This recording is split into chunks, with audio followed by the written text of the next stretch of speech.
Descriptive statistics and picturing data for quantitative data. Today we'll look at descriptive statistics for our quantitative or numerical data, measures of centre, measures of spread, and then we'll have a look at graphs for quantitative data, dot plots, histograms, stem and leaf plots, and box plots.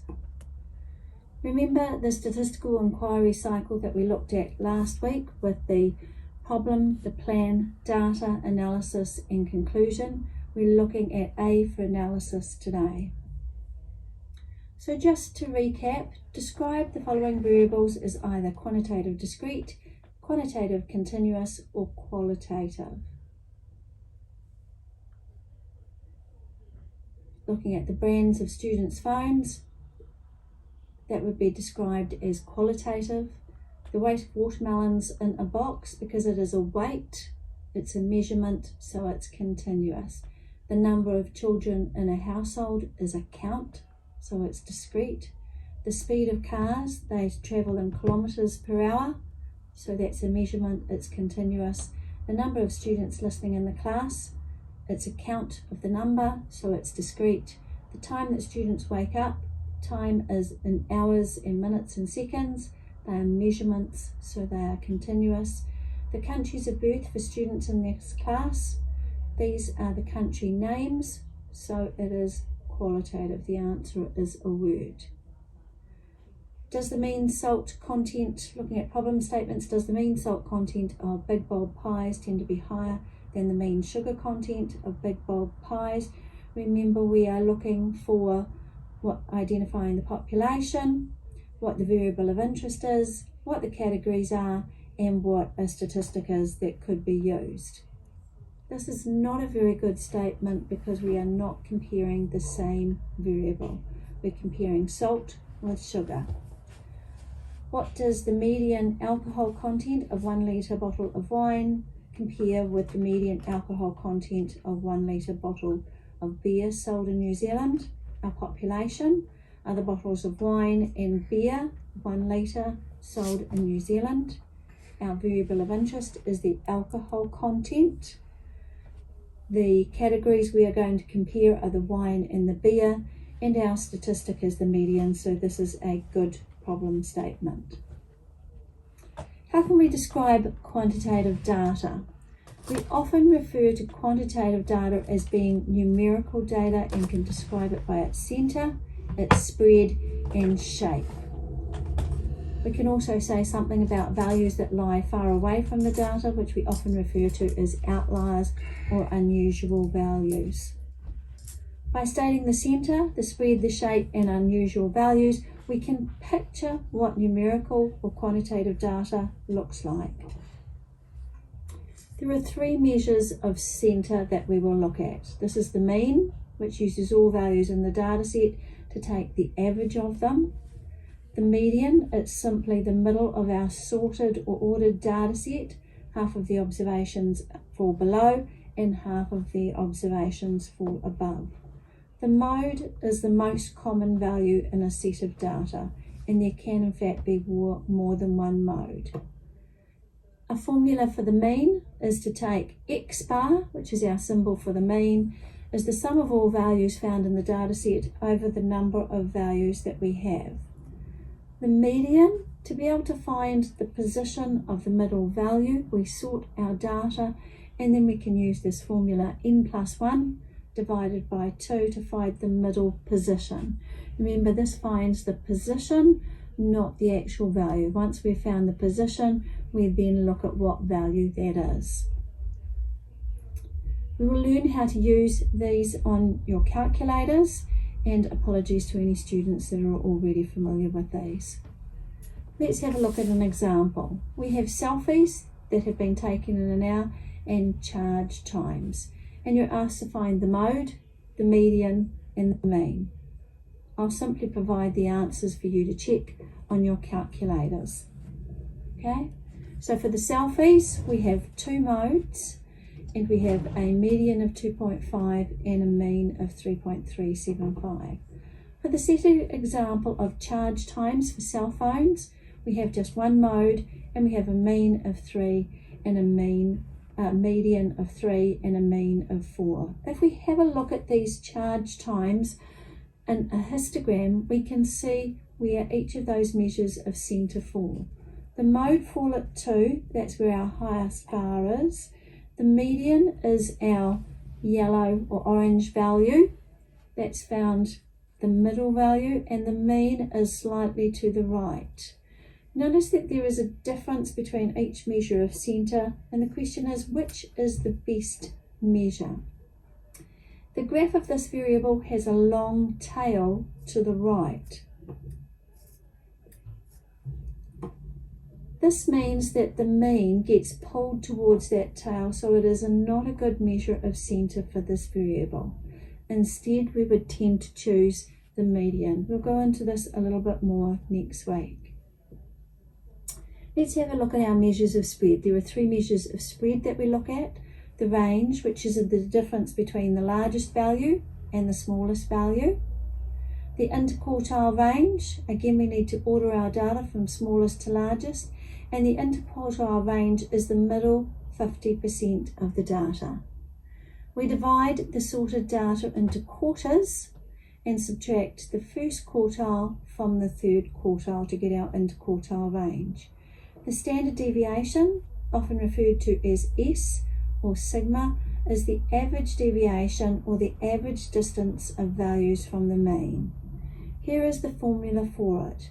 I'd like you to take note at this point. You don't need to learn this formula, but we're showing you this formula because I want you to see that in that formula is the mean, X bar.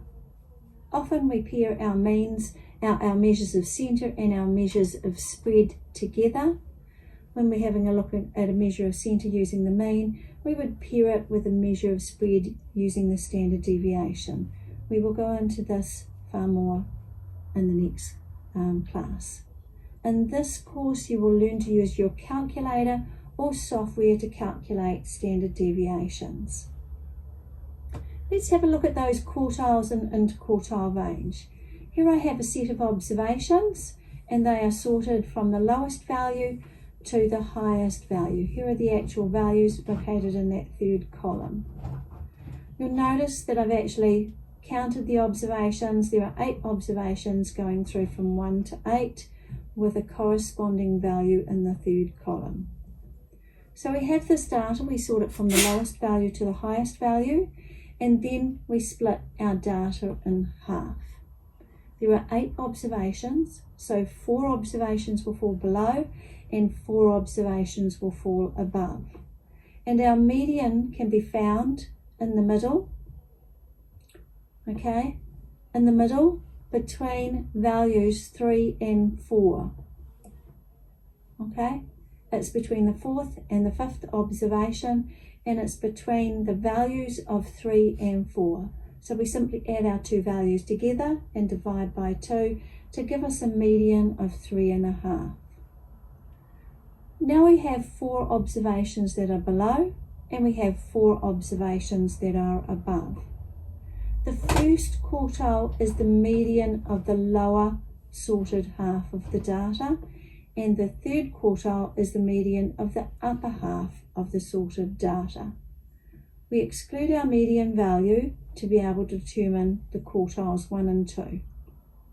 Here we have that our first quartile is to be found between observations 2 and 3, or with values of 2 and 3 that we add together to give us a first quartile of 2.5. For the third quartile, again, I'm in the top half of the data, so it's between observations 2 and 3, which gives me values of 5 and 7 are found in the middle. So I take the median of these 2 values, I add 5 and 7 together, and my third quartile is at 6. To be able to find the interquartile range, I simply take quartile 3 and then subtract off quartile 1. 6 minus 2.5 gives me an interquartile range of 3.5. It may pay for you to actually have a go at some worksheets contained in the week 2 folder and practice being able to find quartiles and interquartile ranges. Let's have a look at our measures of spread. We're using the exact same data, selfies taken in an hour. I'm going to find the range and the interquartile range for these values. Remember that the range is our maximum minus our minimum value. The interquartile range, we need to find our quartiles and then find the interquartile range, and this is the standard deviation. Please make sure that you can use your calculator to be able to find these values. Let's have a look at graphs for numerical data. A dot plot has dots which represent each data value. The dots are stacked above the line for a specific data value. For a histogram, we have intervals on one axis, and bar heights represent the count or the percentage of values falling into each interval. Note that there are no gaps between the bars. A dot plot or a histogram is a good way to see the shape of numerical data. You can draw these graphs using software such as RStudio or NZGrapher. With histograms, we need to be careful in selecting intervals. Here we have different intervals that have been chosen. There are 5 intervals in the first graph, 10 in the second, 2 in the third, and 20 intervals in the last graph. These are based on students' scores in a test. There are simply 10 students. Which graph would actually be the best for choosing intervals? Too few or too many intervals can make it difficult to see the shape of data. The 2 graphs which are of the least use to us are the 2 intervals. We can see that some students passed and that 1 student failed. 20 intervals, now we've only got 10 students, so it wouldn't be sensible to be talking about 20 intervals when we only have 10 students. Either 5 intervals or 10 intervals allow us to see that most of the students did actually pass and had scores between 60 and 80%, whereas 1 student did fail here. Let's look at a stem and leaf plot of the same data. A stem plot shows the shape of a distribution. How we do it is that we separate each observation into a stem value, which are the beginning digits, and a leaf value, which is the final digit. We go from the smallest to the largest and write the stems in a vertical column or draw a vertical line to the right of the column. We've sorted our scores from the smallest to the largest, and now we put the stem values down. The stem values take our leading digits, and then we put a line going after the stem digits. And then we write each leaf value in a row to the right of the stem in increasing order. So number 66 gets represented as 6 ones, 6 tens and 6 ones. If we were to plot our other values in the stem and leaf plot, it would look a bit like this. Our 0 has 0 ones and 0 tens. 53 is represented by 5 tens and 3 ones, and now we can place our other values in there. Notice that in the 70s, I've got 71, 73, 75 and 79. As they go across the row, they're in increasing order, starting from where the stem occurs. Sometimes our stem and leaf units are not just tens and ones, where we can represent the tens as the stems and the leaf units as the ones. Sometimes we have decimal values.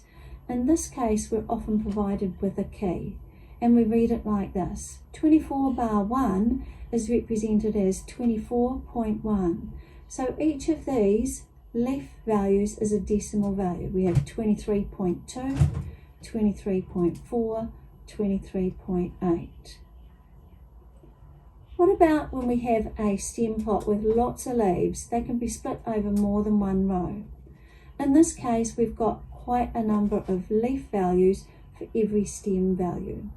We can split our stem into 2 rows. Those that have a value leaf values less than 5 will go in the first row, and those that have a leaf value greater than 5 will go in the second row. This is a way to be able to split our data up And we can now see that we've actually tend to have two groups of data. One that have values between 1 and perhaps 18, and then a second set that have values between 21 and 36. When would this be most appropriate? Mostly when we've got an awful lot of stems and we want to be able to see the picture a little bit clearer. How about comparing stem and leaf plots with histograms? A stem and leaf plot can be thought as a sideways histogram. The only difference is that we retain each of the individual data values. These data values can look, if we traced a bar around them, could look very much like our histograms. When we have two sets of data and we want to be able to compare them, we can actually create back-to-back stem and leaf plots. In this example, we have got some literacy rates for a set of countries, and they're listed by male and female. Let's have a look at them in a back-to-back stem and leaf plot. Here we have our stems now appear in the middle, and the female literacy rates are to the left and our male literacy rates are to the right. Notice that in each case our leaf values go in increasing size from the stem value to the outside. How can we summarise this data? Let's have a look at it. We'll notice that our female literacy rates are probably centred around the 70s, and that there is a range from 29% through to 99%. That gives us a range of 70%. There appear to be two groups of data, the lower percentages and then the upper percentages, which are not too different from our male literacy rates. For our males, it appears that they are centred in the 80s, and that the range goes from 50% to 100%, so the range is just 50% compared with 70% for the female literacy rates. The data are all clumped together in one bunch, so that it appears to be just one group, and that's quite similar to the upper literacy rates for our countries. This enables us to see that there is an awful lot of work to be done for these countries that have lower literacy rates in order to be comparable to the male literacy rates. There are some extra worksheets available on Blackboard in the Week 2 lecture folder. To gain a quick summary of centre and spread, we use the 5-number summary. The 5-number summary is the minimum, quartile 1, the median, quartile 3, and the maximum. These are very easy to get from a stem and leaf plot. Your lecturer will show you how to do these in class. We can calculate the 5-number summary from the stem and leaf plot on the handout. These are the answers. Once we've got our 5-number summary, we can create another graph called a box plot. This is also known as a box and whisker plot. Our 5-number summary is given here, and we plot our 5-number summary onto the graph. You'll notice that the median appears as a middle line here, and that a box is drawn from quartile 1 to quartile 3. The whiskers then extend from our quartile 3 all the way up to the maximum, and our lower whisker extends from quartile 1 down to the minimum. Let's have a look at it on your handout. This is what your box and whisker plot should look like. A final box plot needs to include some extra information in it. The box and whisker plot in the 5-number summary can actually be used to look for suspected outliers. An outlier or unusual value is a value that appears numerically distant from the rest of the data. Some unusual values should be taken into account and investigated further, and others they shouldn't. This depends on what the nature of the unusual value is and what is found during an investigation. Unusual values that repeatedly show up, they may actually lead to breakthroughs and new knowledge. Some unusual values are ignored because they're not helpful for establishing a general pattern. Here is a graph, and you can see that there appears to be one little speck. Is that speck a spot on your screen, or is it actually an outlier? Let's have a look at box plots and suspected outliers. Box plots actually have a suspected outlier detection system, and this is how we go about finding it. We use our interquartile range. We take 1.5 times the interquartile range and we apply it to the quartile 3 and quartile 1. We call an observation a suspected outlier if it falls more than 1.5 times the size of the interquartile range below the first quartile or above the third quartile. So we take our quartile 3 and add on that 1.5 times the interquartile range to find an upper bound, and we use our quartile 1 and subtract off 1.5 times the interquartile range to find a lower bound. Let's look at it diagrammatically. Here is our initial box plot. Now we'll start to apply that suspected outlier rule. Our interquartile range is 46 minus 36. It's equal to 10. If we take 1.5 times that interquartile range and add it to quartile 3, this gives us an upper bound. We do the same thing by subtracting it from quartile 1 to give us a lower bound. Our upper bound is 46 plus 15, which is at 61, and our lower bound takes the lower quartile of 36 and subtract off that 1.5 times the interquartile range, 15, to give us a lower bound of 21.